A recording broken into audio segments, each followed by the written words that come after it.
লক্ষ্মী ভান্ডার, যুবসাথী, দুটো এমন দুটো সিক্সার, যেটা ইন্ডিয়া দলকে যেমন কালকে এগিয়ে নিয়ে গিয়েছিল ঈশান কিষান, সেরকম দুটি সিক্সার মেরেছেন মমতা বন্দ্যোপাধ্যায়।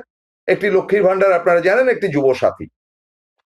এবং এই দুটি সিক্সার বাউন্ডারির বাইরে মানে কি একেবারে তোলপাড় করে দিয়েছে, যার জন্য হিসেব মতো বিহারের ভোটটাকে কেন্দ্র করে মমতার এই মুহূর্তে ভোট পার্সেন্টেজ বিভিন্ন সমীক্ষা সহযোগে, যে সমীক্ষাগুলো আজ রাত্রে প্রবীর বিশ্বাস বলবেন, যে সমীক্ষা পার্ট পার্ট করে তিনি যেভাবে নিয়েছেন, আমরা কিছু টুকরো দেখিয়ে দিতে পারবো।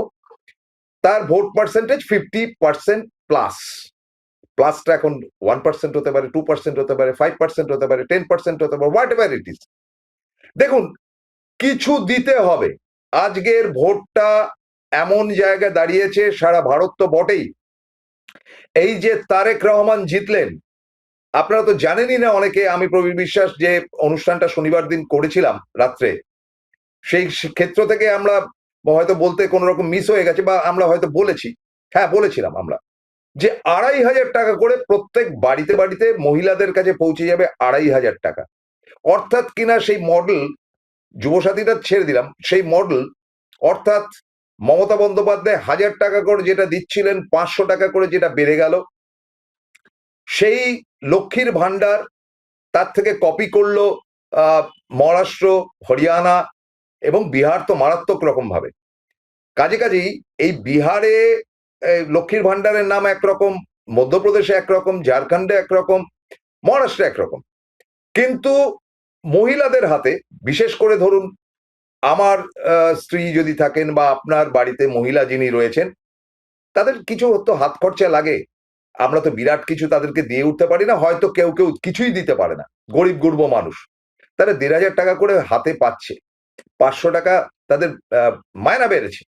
এবং যারা ওই এসসি এসটি ইত্যাদি রয়েছে, তাদের 1,700 টাকা করে তারা পাবে। 1200 ছিল, 1,700 হবে। এইবারে আপনারা বলবেন যে 1,500তে কি হয়? কিছু যদি না থাকে তাহলে যে কি হয়, তার থেকে হচ্ছে গিয়ে 1,500 আসলে কি হয়, সেটা আমি আপনি হয়তো অনেক সময় বুঝতে পারবো, কিন্তু অনেক অজ্ঞমূর্খ যারা এটা নিয়ে লাফালাফি করছে, বিশেষ করে বিজেপি এবং সিপিএম এর লোক, অথচ বিজেপি আবার এটাকে এস্টাবলিশ করছে বিভিন্ন জায়গায়, তারা জীবনেও বুঝবে না। ফলে এটা যেমন একটা গেম, আরেকটা গেম হচ্ছে কি ইয়াং জেনারেশন, পার্টলি বলবো সেই ইয়াং জেনারেশন যারা 20 থেকে 41 বা 21 থেকে 41 এরকম একটা বয়স, যেটা বেকার বা তার থেকে নিচে হলেও, আমি জানি না এটা ডাইমেনশনালি কিভাবে সেটা যাবে, কিন্তু অলরেডি সেটা চালু হয়ে গেছে। অর্থাৎ বেকার ভাতার মতন করে যুবসাথী, বেকার ভাতা বলাটা তিনি মনে করেন যুব সমাজকে খাটো করা। এবার ধরুন আমার ছেলে, তার বয়স ধরুন 22, কোনো একটা চাকরি বাকরি পাচ্ছে না, তার হঠাৎ একটা সিনেমা দেখার ইচ্ছা হলো, কিংবা তার মনে হলো যে কিছু একটা খাই, বা তার হাত খরচা থাকতে পারে, যা খুশি হতে পারে। সে এসে আমাকে বলবে, বাবা 10টা টাকা দেবে বা 50টা টাকা দেবে, আমি দিলাম। আবার তার টাকার দরকার হলো, সে এসে বললো যে বাবা 50 টাকা দেবে, আবার দিলাম। এবার তৃতীয় দিন আমি বিরক্ত, কি রোজ রোজ চাইছিস টাকা? কিন্তু আপনারা দেখুন যে তাদের হাতে যখন এই টাকাটা এসে পৌঁছাচ্ছে, তখন তাদের যন্ত্রণা অনেকটাই কমছে। এমন অনেক ছেলে মেয়ে আছে যারা ভালো ভালো কলেজে, সরকারি কলেজে পড়ে বা বেসরকারি কলেজে, তারা বাবার কাছ থেকে 8 টাকা চাইতে পারেন না। 1,500 টাকা মানে কত হচ্ছে? ডিভাইডেড বাই 3 করুন। তো সেই টাকাটা কিন্তু তাদের, মানে ওই যে 50 টাকা বলছিলাম, 50 ইন্টু 3, 1,500, 50 টাকা করে প্রত্যেকদিন তার হাতে রয়েছে। সে কলেজে যেতে পারছে, গাড়ি ভাড়া বাদ দিয়েও সে কিন্তু একটা টিফিন খরচা তার সেখানে থেকে যাচ্ছে যদি কলেজে যায়। আর যদি বেকার থাকে, তাহলেও তার কিন্তু ডেইলি 50 টাকা করে হাত খরচা হচ্ছে। এনাফ। এই যে স্ট্রোকটা খেললেন, এবং যেটা বাংলাদেশে পর্যন্ত 2,500 টাকার ইয়ে হয়েছে, দ্যাট ইজ, এই যে রেজিস্ট্রেশন ক্যাম্প যেটা হচ্ছে, এখনো চলছে, 24 তারিখ অব্দি চলবে, আপনাদের নানান রকম রেজিস্ট্রেশন ইত্যাদি ইত্যাদি। That is the punch of Mamata.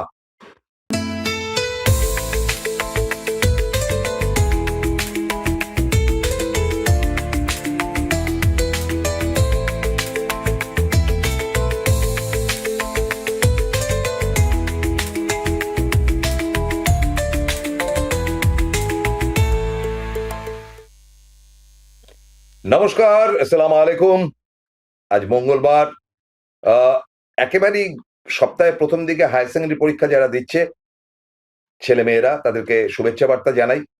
তোমরা হায়ার সেকেন্ডারি পরীক্ষাটা শেষ করেই তোমাদের হাতে টাটকা টাকা চলে আসবে। জানি না কার কি বয়স, কি বৃত্তান্ত। একটা কথা বলি, যে মমতা বন্দ্যোপাধ্যায় লক্ষ্মীর ভান্ডার এবং স্বাস্থ্যসাথী ইত্যাদি তো ছেড়ে দিন, এই যে যুবসাথীর যে ব্যাপারটা, এটা কিন্তু ইতিমধ্যে সারা পৃথিবী গ্রহণ করতে বাধ্য হচ্ছে। অন্তত তৃতীয় বিশ্বের পৃথিবীর কথা বলছি। তৃতীয় বিশ্বের পৃথিবী, আমেরিকার কি তাদের বেকার ভাতা, বা ব্রিটেনের কি আছে, বা জার্মানির কি আছে। জার্মানি খুব ধনী দেশ, তাদের দেশে অন্য পলিসি। কিন্তু আমাদের এখানে কিন্তু এই রেজিস্ট্রেশন ক্যাম্পে ইতিমধ্যেই যুব মহল কিন্তু তারা নাম লিপিবদ্ধ করতে আরম্ভ করলো। এবার দেখুন গেমটা কি, যে এটা অনেকেই বলবে যে মমতা এইভাবে ভোট চাইছে বা বেশ করছে। আপনারা জানেন যে সিপিএম এর জমানা 34 বছর ছিল। যারা সিপিএম এর ঝান্ডা নিয়ে হাতে ঘুরে বেড়াতো তাদের পকেটে টাকা ছিল। আমি বলছি আপনাদেরকে যে তাদের টাকা রোজগার ছিল, তাদের হয়তো মিনি বাস বার করেছে, কেউ বাস বার করেছে, কারুর বউয়ের চাকরি হয়েছে, বা কেউ ওই রকম মানে সকল তোলাবাজি করে টাকা তুলছে। কিন্তু প্রত্যেকের পকেটে টাকা ছিল। কংগ্রেসই বা তৃণমূল তারপরে যখন এসছে, ইয়াং জেনারেশনের চাকরি ছিল না, সরকারি চাকরি হতো না, কিচ্ছু হতো না, তাদের পকেট মানিটা বলে কোনো বস্তু ছিল না। মমতা বন্দ্যোপাধ্যায় তো আর দেখছেন না যে এই ছেলেটা বা এর গোষ্ঠী বিজেপি করছে। আমরা তো এমনও দেখেছি যে সিপিএম এর একটা লোক মানে কাছে হাতুড়ির ফ্ল্যাগটা লাগিয়ে ওই সাইকেল নিয়ে, মমতার দাবা সাইকেল নিয়ে ঘুরে বেড়াচ্ছে। তো এটা তো সেই মমতা বন্দ্যোপাধ্যায় প্রথম দিন থেকে করছে। এখন সব বিজ্ঞজন বিদ্যজনরা বলছে এই টাকা আসবে কোত্থেকে। দেখুন, টাকাটা হচ্ছে rolling. This is call economics. আপনি 1,500 টাকা একটা মহিলাকে দিলেন, সে সেটাকে মানে তার থেকে ডিম পাড়বার জন্য সে তার বালিশের তলায় রাখবে না, সে খরচা করবে। সে একবারে খরচা করতে পারে, পার্টলি খরচা করতে পারে, প্রত্যেক দিন খরচা করতে পারে, বা জমিয়ে রেখে, ধরা যাক জমিয়ে রাখলো, সে জমিয়ে রেখে একসাথে কোনো একটা ভালো কিছু কিনতে পারে, যেটা সে ব্যবসাপত্র ইত্যাদি ইত্যাদি নানান কাজে লাগাতে পারে। 12 মাসে 12,000 টাকা তো বটেই, আরো যুক্ত হলো 6,000 টাকা। অর্থাৎ কিনা এই 12,000 আর 6,000, 18,000 টাকা সে একেবারে এক বছরে সে হয়তো নিল হাতে। 18,000 টাকা দিয়ে অনেক ব্যবসা সে করতে পারবে, অনেক কিছু সে বানাতে পারবে, ছোটখাটো একটা দোকান দিতে পারবে। তো সেটা আজকে যেমন পরিষ্কার পরিচ্ছন্ন হয়ে গেছে। পরিষ্কার বার্তা হচ্ছে যে মমতা বন্দ্যোপাধ্যায় 2021-এ লক্ষ্মীর ভান্ডার দিয়ে বাজিমাত করে বেরিয়ে গিয়েছিলেন, আর 2026 এমনি জিতে রয়েছেন। এত খাটাখাটনির তো দরকার তার ছিল না আলাদা করে। তিনি এখনো দৌড়াচ্ছেন বিভিন্ন প্রান্তে। এসআইআর নিয়ে তার মাথা ব্যথা রয়েছে। এসআইআর নিয়ে তিনি যে লড়ছেন, সেটা কি তৃণমূলের ভোটের জন্য? মোটেই না। তার বক্তব্য হচ্ছে পরিষ্কার, যে আমার রাজ্যের লোকেরা যাতে পায়। তো সুতরাং ওই যে বলে যে সবাই খেলে যাচ্ছে, শুধু ভিভিয়ান রিচার্ডস এসে লাস্ট মোমেন্টে উইনিং ইয়েটা করে, স্ট্রোকটা করে দিয়ে বেরিয়ে চলে গেল, বা কপিল দেব এসে লাস্ট 3টে উইকেট নিয়ে দলকে জিতিয়ে দিয়ে গেল। এগুলো তো আমরা শুনতাম। তো মমতা বন্দ্যোপাধ্যায়ের আগে এ বকবক করছে, ও বকবক করছে, সে দৌড়াচ্ছে, হ্যানারে তেনারে, অমিত শাহ, নরেন্দ্র মোদী। কাজের কাজটা কি হলো? কাজকলা। মমতা বন্দ্যোপাধ্যায় খেলে দিলেন। তবে এই ব্যাপারে আমি কিন্তু খুব ইম্পার্শিয়ালি বলছি, কৃতিত্ব কিন্তু মমতা বন্দ্যোপাধ্যায়ের সঙ্গে ভাগ বাটোয়ারা করতেই হবে, এবং সেটা হচ্ছে অভিষেক বন্দ্যোপাধ্যায়। অভিষেক বন্দ্যোপাধ্যায়ের স্বাস্থ্য নিয়ে যেরকম ভাবে তিনি মিনি হসপিটাল করে ফেলেছেন বিভিন্ন জায়গায়, সেবাকেন্দ্র বলে, তো সেই ব্যাপারগুলো মানুষ অ্যাকসেপ্ট করছে। এবং অত্যাধুনিক, আমাদের এই বাগুইয়াটির সামনে একটা খুলেছে, এই আমাদের বাড়ির থেকে ধরুন 2-2.5 কিলোমিটারের মধ্যে। সে চোখের আধুনিক মেশিন, প্রেশারের মেশিন, তারপরে পর পর পর পর মেশিন দিয়ে অভিষেকে কাণ্ড কারখানা। আপনারা যদি কেউ যান, সম্পূর্ণ বিনামূল্যে আপনার নামটা লেখাতে হবে। যেদিন যেদিন ডাক্তারবাবুরা আসবে, টপ ডক্টরস, এমডি এমএস করা সমস্ত ডাক্তাররা সেখানে আসছেন, এবং আপনার যে কোনো সমস্যা তারা কিন্তু লড়াই করছে। আমি যেদিনকে দেখতে গিয়েছিলাম, এক ভদ্রলোক এসেছেন কিডনির সমস্যা নিয়ে, তাকে ফান্ডামেন্টালি কিছু দেওয়া হলো, ডায়ালিসিসের ব্যবস্থা করে দেওয়া হলো, হবে। সবটাই হচ্ছে। একটা ডায়ালিসিস করতে গেলে 1,500 থেকে 2,500 টাকা বিভিন্ন জায়গায় খরচা হয়, খুব ফালতু জায়গাতে বলছি। কোত্থেকে পাবে? কিডনি খারাপ হওয়া একটা মানুষ, একটা গরিব মানুষ, সে দাঁড়িয়ে দাঁড়িয়ে মরে যাবে। তো সেই যে জায়গাগুলো অভিষেক করছে, সেটার কিন্তু একটা ফলশ্রুতি বা ফল দেখা যাচ্ছে। এই যে মেয়েটা অঙ্কিতা, অঙ্কিতা হাজরা নাকি পদবী, কোথাকার মেয়ে? পূর্ব মেদিনীপুর। কোথায় বাড়ি? কাঁথি। কে সেখানকার? কাঁথির কাদের জায়গা? একেবারেই শুভেন্দু অধিকারীর জায়গা। তাদের গড় বলা হয় অধিকারী গড়। সেখানকার সেই অঙ্কিতা, এই যে মেয়েটি আমার পাশে যার ছবিটা দেখতে পাচ্ছেন, সে অঙ্কিতা ওই রিয়েলিটি শো হয় না, যেখানে গানের কম্পিটিশন হয়, এগুলো তো বম্বেতে হয়। সে মেয়েটা বেস্ট, মানে 10-এ পৌঁছেছে, সেরা 10-এর মধ্যে পৌঁছেছে। এবার এই মেয়েটার পাসপোর্ট ছিল না, বুঝলেন? এবার পাসপোর্ট, আপনারা বলেন পাসপোর্ট করা এমন কি, তৎকাল পাসপোর্ট করে, বড় বড় কথা আমরা বলি। পাসপোর্ট, আমি এয়ারলাইন্সে চাকরি করেছি দীর্ঘদিন, আমি জানি যে পাসপোর্টের কত ফ্যাকড়া আছে। যতই মুখে বড় বড় বাতেলা মারুক আর ঘরে বসে নেটে লাগুক, বিরাট টাকা খরচা হয়। এক, দ্বিতীয় ব্যাপার, ঘুষঘাসির ব্যাপার রয়েছে। বিনা পয়সায় সব জিনিসটা যে হচ্ছে এমন কোনো গ্যারেন্টি নেই, কোনো কোনো ক্ষেত্রে বিরাট ঘুষের ব্যাপার থাকে। রাতারাতি করে দেবো, দালাল ঘুরে বেড়াচ্ছে চারিদিকে। আপনি দেখবেন বিভিন্ন মন্দিরে, কাশী বিশ্বনাথের মন্দিরে যান, ঝট করে আপনার পুজোটা করে দিতে গেলে ওই ইয়ের যে দালাল রয়েছে বাইরে, তার পকেটে 500 টাকার নোট গুঁজে দিতে হয়। আমি নিজে দেখেছি মশাই, আমি সাই বাবার আশ্রমে গিয়েছিলাম, সেখানেও ঘুরে বেড়াচ্ছে দু একজন, যে সাইড দিয়ে আপনাকে নিয়ে যাব, একদম 500 নিচে কোনো গল্প নেই। তো এই রকম একটা ফ্যাক্টরাতে পড়ে সে দ্বিধান্বিত হয়ে গেল অঙ্কিতা। সে তার পাড়াতে নিশ্চয়ই কোনো সহযোগিতা পায়নি, সে শুভেন্দুর পাড়ার মেয়ে, সরাসরি সে যোগাযোগ করলো অভিষেকের কাছে। এবার আমি সেটা ফেসবুকে ছেড়েছি, কতগুলো গাধা না কি বলবো, এগুলো মানে একেবারে বুর্বক ছেলে, পড়াশোনা করে না, আগে সিপিএম করতো, এখন বিজেপি করে, তারা হচ্ছে হ্যাঁ অভিষেক কি বিদেশ মন্ত্রী নাকি। আরে একটা সাংসদের কিছু ক্ষমতা থাকে, কেপেবল, সে দায়িত্ব নিয়ে বেশ কিছু করতে পারে, সাংসদের বিশেষ কোটাতে কাজ হয়। অভিষেক করে দিল মেয়েটা ধন্য ধন্য করছে, বিরাট ভাইরাল হয়ে বেরিয়ে চলে গেছে। আপনারা বিশ্বাস করুন, এটা ফেসবুকে আমি ছেড়েছি কালকে রাত্রিবেলা 10টার সময়। বাড়িতে সব শিবরাত্রি ফিবরাত্রি নিয়ে ব্যস্ত, কি করব, ওই বসে ছবিটা দিয়ে একটা পোস্ট করলাম। বিশ্বাস করুন, দরকার হলে আমার পোস্টে আসতে পারে। আজকে এই মুহূর্তে কত ভিউ জানেন? 13 লক্ষ। একটা ছবির ভিউ হচ্ছে গিয়ে 13 লক্ষ, 1.3 M। তাহলে আমি একটা সাদামাটা লোক, বক করি, এনকে ডিজিটালে কথা বলি, মাঝে মাঝে পোস্ট ছাড়ি, আমার মতন একটা সাধারণ লোক এটাকে ছেড়েছে, 13 লক্ষ ভিউ হয়ে গেছে শুধু ছবিটার উপর, অনলি আ পিকচার। হ্যাঁ, ডেফিনেট করে হয়তো আইপ্যাক বা টিম অভিষেক হেল্প করছে, হোয়াট এভার ইট ইজ, মানুষ অ্যাকসেপ্ট করছে তাকে। শুভেন্দুকে বলুন না একটা ভালো কোনো কাজ করে একটা পোস্ট ছাড়তে যুব সমাজের জন্য, দেখি তো কত ভিউ হয়। চ্যালেঞ্জ করছি, এখানে তুড়ি মেরে চ্যালেঞ্জ করছি। আপনারা তো আছেন, আপনারা তো আমার বা প্রবিদ্যা বা আমাদের এখানে যারা আছেন, তাদের তো ভিউ বাড়াচ্ছেন শেয়ার করে করে। কেন বাড়াচ্ছেন? এতে কি আমার স্বর্ণপদক লাভ হবে? কালকেও ড্যাং ড্যাং ড্যাং ড্যাং করে আমাকে অফিস যেতে হবে সকালবেলা সেদ্ধ ভাত খেয়ে, কিচ্ছু লাভ হবে না। একটা জায়গাতে সত্যি কথাটা আমরা বলছি যে এটা হচ্ছে, ইট ইজ ফ্যাক্ট, আমাদের কিছু চাই না তার পরিবর্তে, যেটা ঘটনা সেটাকে তুলে ধরছি, যে Abhishek is the rising star of, কি বলা যায়, দিস সাবকন্টিনেন্ট। এবং তার জনপ্রিয়তা বলতে দ্বিধা নেই যে তারেক রহমানের থেকে বেশি হয়েছে। এবং আমি কেন বললাম যে 50%, এটা তো দেখতে হবে, যে একটা ক্যালকুলেশন তো আছে।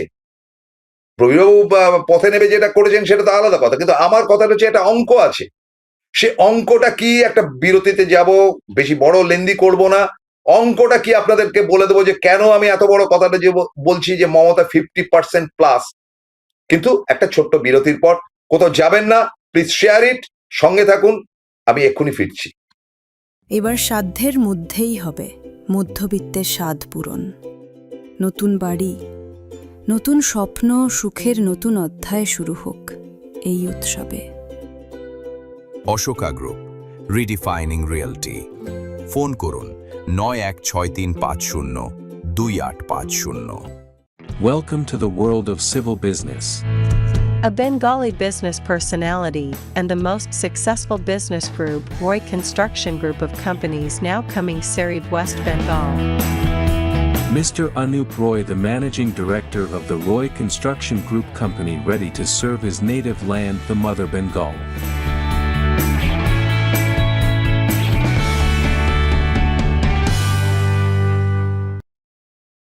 ফিরলাম বিরতির পর। জানেন, আজকে সকালবেলা একটা পোস্ট করেছিলাম এই অনুষ্ঠানটা করব বলে। এটা প্রবীরবাবুরই প্ল্যান যে এই এটা ধরুন, এবং অনির্বাণ আমাকে বলেছে। তো একটা পোস্ট ছেড়েছিলাম যে বিজেপির যারা বিধায়ক তারা নিজের এলাকাতে কে কি করেছে আপনারা জানান। এবং আমার পোস্টে মানে হাফ ডজন কেন 1.5 ডজন আমাকে গালাগাল দেওয়ার জন্য বিজেপির লোকেরা ঢোকে বা বিজেপি সিপিএম এর লোকেরা ঢোকে।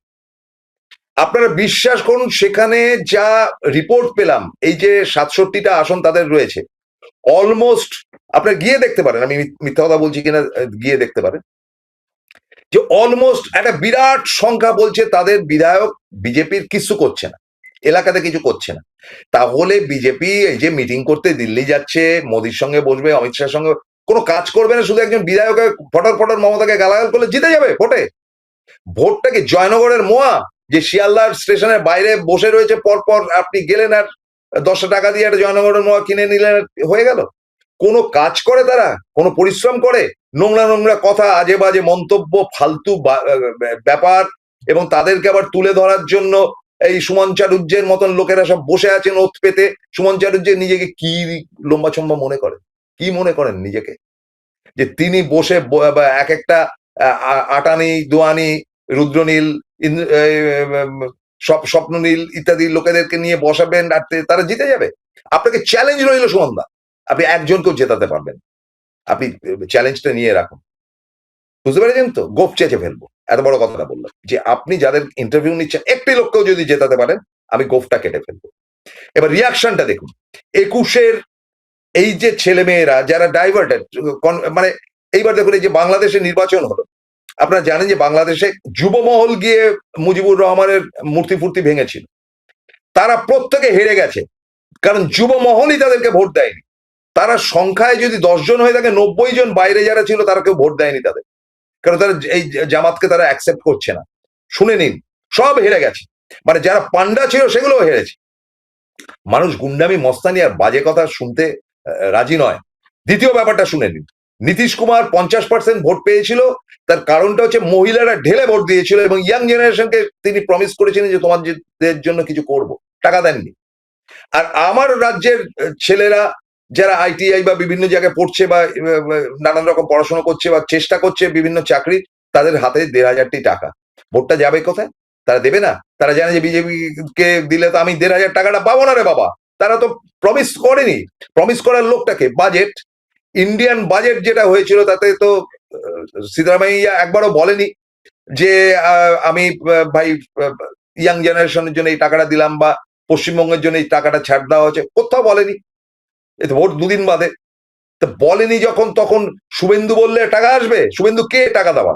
শুভেন্দু কি দলের বড় নেতা? কিছুতেই আসবে না। ফলে যা গেম খেলার খেলা হয়ে গেছে। এবার শুনুন কে কি বলেছে, কিছু ছত্র যদি থাকে আমরা একটু দেখে নিতে চাইছি। ये जो किस लिए आप खड़े हैं लाइन पे यहाँ? युवा साथी के लिए अच्छा, यहाँ जो 1,500 रुपया मिलेगा तो कितना काम आएगा? आ जाएगा, बहुत सारा काम हो जाएगा, बहुत सारा काम हो जाएगा। क्या क्या बच्चे के लिए खर्च निकल जाएगा, मेरा खर्च निकल जाएगा, हाथ खर्च। बच्चे के लिए तो बहुत कुछ लगता है, डायपर, हाँ, डाइपर, वाइप सब लगता है, सब निकल जाएगा। दूध भी खरीदना पड़ता हाँ, दूध भी खरीदना पड़ता है बाहर से। एक तो दूध का पैकेट आता है 600 रुपया। है, दूध से काम आएगा। हाँ, आ जाएगा कब। आपका नाम? आतिया आतिया। এই যে টাকাটা পাবেন এই রাজ্য সরকারের এই যে যুবসাথী প্রকল্পের যে ভাতা, এই ভাতাটা কতটা সুবিধা হবে, কতটা কাজে লাগবে, কি করবে? অনেকটাই সুবিধা হবে, কি করবে? ওই কাজ ফাজ খুঁজতে একটু সুবিধা হবে। চাকরি না পেলে এখন আপাতত তো কিছু করার নেই, আপাতত কিছু করার নেই। আগেও তো আমরা দেখেছি বেকার ভাতা দিয়েছে, এ দিয়েছে, তো কিছু করার তো নেই। এখন চাকরি না পেলে কি করবে? কর্মসংস্থান হলে ভালো হয়। নিশ্চয়ই ভালো হয়, সবারই ভালো হয়। হচ্ছে কর্মসংস্থানের ব্যবস্থা হচ্ছে, করছে, চেষ্টা করছে, এবং যে যার যোগ্যতায় কর্মসংস্থান হবে না। যতদিন না হচ্ছে এই ভাতাটা পেলে হ্যাঁ, কাজে লাগবে। হ্যাঁ, ঠিক আছে। সংসারের সচল। হ্যাঁ, সংসারের লাগবে না, কিন্তু নিজের হাত খরচা বলে একটা ব্যাপার আছে। আমি আপাতত ইলেকট্রিকের কাজ করি, আর আরও ক্লাস ফ্লাস করি, আর আদার্স আমি সাইডে লেখক, এই জন্য কবিতা লিখি। এই টাকাটা পেয়ে কি করবেন? আমি টাকাটা পেয়ে নিজে যতটা নিড আর যতটা পারবো একটুখানি নিজের ফ্যামিলিকে হেল্প করার চেষ্টা করবো। এবার আমি সে খুব একটা হাই এডুকেটেড নই যে আমি ভালো জায়গায় কর্মক্ষেত্রে কাজ পাবো, তো আমি যেটুকুনি পাই সেটুকুনি দিয়েই আশা করবো চালানো, তারপর আমি কাজের চেষ্টাও করবো। পরিষ্কার বার্তা বলছি যে আজকের দিনটা হচ্ছে তুমি কি দেবে তার এগেনস্টে আমি কাজ করব। আজকের দিনে বিনা পয়সায় কোনো কাজ হয় না, এটাই হওয়া উচিত। বিদেশে তো এই নিয়ম। বিদেশে আপনারা জানেন যে স্ট্যান্ডার্ড সমস্ত মধ্যবিত্ত পরিবারের বাচ্চা বাচ্চা ছেলে, কারোর বয়স 15 বা কারোর বয়স 16 বা কারোর বয়স 14, তাদের হাত খরচার জন্য তারা পাড়া প্রতিবেশীর না ঘরের কাজ করে দেয়। বাগান কেউ এসে সাফ করে দিয়ে গেল, ওদের ওইসব লজ্জা শরমের কোনো ব্যাপার নেই। কেউ বললো যে আমার ইলেকট্রিকের এই বাল্ব ফাল্ব গুলো গন্ডগোল হয়ে রয়েছে, সবসময় দাও, $1 দাও, $2 দাও, তারা কাজ করছে, তাদের পকেট মানিটা তারা তুলতে পারছে। আজকের দিনে আপনি না দিলে আপনার রিটার্ন কিছু নেই, পরিষ্কার কথা। তার কারণটা হচ্ছে এই নেশাটা, মানে টাকাটা আসবে। এবার বলছি যে টাকাটা তাহলে মমতা বন্দ্যোপাধ্যায় যে দিচ্ছে, তাহলে বাংলার ইকোনমি তো ভেঙে পড়বে, একেবারে কচু। এই যে 1,500 টাকা, এই 1,500 টাকা এবং 1,500 টাকা সমস্ত টাকা খরচা হবে। খরচাটা কোথায় হবে? বাংলার বুকে হবে, দোকানপাটে হবে, কোনো কিছু কিনতে গেলে হবে। এবং এই যে বিক্রিটা হচ্ছে, এই বিক্রির জন্য আরেকটা লোক উপকৃত হচ্ছে। ধরা যাক 1,500 টাকাটা আমি পেয়েছি হাতে, আমি বই কিনবো, 1,500 টাকা বই কিনবো এ মাসে, আর অন্য কোনো খরচা করবো না। ইয়াং জেনারেশন বলে যে আমি বই কিনবো, পড়ার বই কিনবো, 1,500 টাকাটা কলেজ স্ট্রিটের বইয়ের দোকানে তার কাছে ঢুকলো 1,500 টাকা, অর্থাৎ তার বিক্রিটা বাড়লো। আচ্ছা, কোনো মহিলা হয়তো ভাবলো যে আমি এই 1,500 টাকা দিয়ে প্রত্যেকদিন ডাল আর চালটা মাসের আমি কিনবো এই 1,500 টাকাটা পেলে, তার মানে চাল এবং ডালের দোকানের বিক্রিটা বাড়লো। এবং এই যে বিক্রিটা হচ্ছে রোটেশনালি, চালটাও আসছে প্যাকিং এ, ডালটাও আসছে প্যাকিং এ। ডাল আমাদের রাজ্যে খুব একটা তৈরি হয় না, বা বইটাও সিল করে আসছে। প্রত্যেকটার যে ট্যাক্স রয়েছে, জিএসটি বলুন বা যে কোনো ধরনের ট্যাক্স বলছেন, সে ট্যাক্স গুলো কাটা হচ্ছে। এই ট্যাক্সটা আবার রোল করে ঢুকে যাচ্ছে কিন্তু আমারই দেশের অর্থনীতির মধ্যে, মানে আমাদের অর্থ ভান্ডারের মধ্যে। ফলে আমি টাকা দিচ্ছি, তুমি খরচা করো, অর্থাৎ কোনোভাবে আমি খরচা করিয়ে দিতে চাইছি। এই বুদ্ধিটা মমতা বন্দ্যোপাধ্যায় যে বলছেন, এটা তো অনেক দিন আগেই মমতা বন্দ্যোপাধ্যায়ের সঙ্গে কথাবার্তাতে বলে গিয়েছিলেন আমাদের নোবেল যুক্ত অভিজিৎ বাবু তো বলে গিয়েছিলেন যে মানুষের হাতে যদি খরচ করার টাকা না থাকে, সেই দেশ কোনোদিন দাঁড়াতে পারে না। মোদির এগেনস্টে বলেছিলেন নোবেল জয়ী, তিনি বলেছেন যে মানুষের হাতে টাকা দিতে হবে, টাকা না দিলে কোনোদিন একটা স্টেট দাঁড়াতে পারে না। গরিব মানুষের হাতে টাকা দিতে হবে। সেই গরিবের হাতে টাকাটা আজ ভারতবর্ষেও সব জায়গাতেই প্রায় চালু হয়ে গেছে। স্টার্টার হচ্ছেন মমতা বন্দ্যোপাধ্যায়।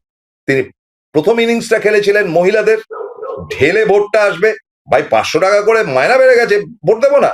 এবং দ্বিতীয় পার্টটা হচ্ছে গিয়ে ইয়াং জেনারেশনের ভোট, যেটা একটা ম্যাসিভ ভোট। দেখুন অনেকের নাম কাটা গেছে, এই যে 58 লক্ষ অমুক তমুক, বেশ কিছু ইনক্লুশন হবে আমি জানি, কিন্তু নতুন নাম ঢুকেছে তো 24 লক্ষ বা 25 লক্ষ। তারা কারা? নতুন যুব সমাজ। 2002 এর পর 24 থেকে 25 লক্ষ নতুন নাম ঢুকেছে। তো এই 24 থেকে 25 লক্ষর মধ্যে আপনি তো বিরাট একটা ভোট পেয়ে যাচ্ছেন, এবং 24 লক্ষ ভোট প্লাস ওইদিকে যে ভোটটা রয়েছে সব মিলিয়ে আপনার তো এখানেই প্রায় কি বলা যায় 70 থেকে 80টা আসন কনফার্ম হয়ে গেছে। এবং মানুষ ভোট দেবে নাই বা কেন? দিদি আমাদের জন্য লড়ছেন, দিদি আমাদের জন্য করছেন, আমাদের জন্য মেডিকেল সার্ভিস তৈরি করে দিয়েছে অভিষেক, এবং আমরা হাতে টাকাও পর্যন্ত পাচ্ছি, আমরা ভোট দেবো না? তাহলে তো মানুষ বলবে যে বেইমানের চূড়ান্ত, সবাই ভোট দেবে। এবং ভোট এত মারাত্মক এই টাকা দুটো, এতে করে 50% ক্রস করে যাবে, যেভাবে নীতিশ কুমার 50% ক্রস করেছিল। লিখে দিলাম, আপনাদের বক্তব্য আমরা শুনবো। খালি আমি বললাম যে আসন্ন নির্বাচনে অমুক বলবে ওপিনিয়ন পোল, তমুক বলবে ওপিনিয়ন পোল, পাড়ায় পাড়ায় গিয়ে আচ্ছা আপনি কাকে ভোট দিচ্ছেন মশাই, আপনি কাকে ভোট দিচ্ছেন মশাই, বেকার বেকার বেকার বেকার বেকার। আপনি ঘরে বসে বুঝতে পারছেন, বা আমি আপনাকে বুঝিয়ে দিতে পারলাম যে মমতা বন্দ্যোপাধ্যায় এখন এই মুহূর্তে, আজকে এই মঙ্গলবার 50% প্লাস। এরপরে কোনো যদি দুর্ঘটনা বা হঠাৎ করে কিছু ঘটবে না কিছু, তাহলে অন্যরকম সিচুয়েশন হলেও হতে পারে, তাও কিছু পার্সেন্ট এদিক ওদিক হবে। বিভৎস রকম ভোট কমবে কিন্তু বিজেপির। যে ভোটটা অতিরিক্ত মমতা পাবে সেটা বিজেপির ভোট। এটুকু আপনাদেরকে বললাম। আজকে এই অবধি থাক, রাত্রের অনুষ্ঠানের জন্য আমরা অপেক্ষা করবো। Thank you very much. আপনাদের বেস্ট উইশেস জানিয়ে শেষ করছি। Thank you, good day.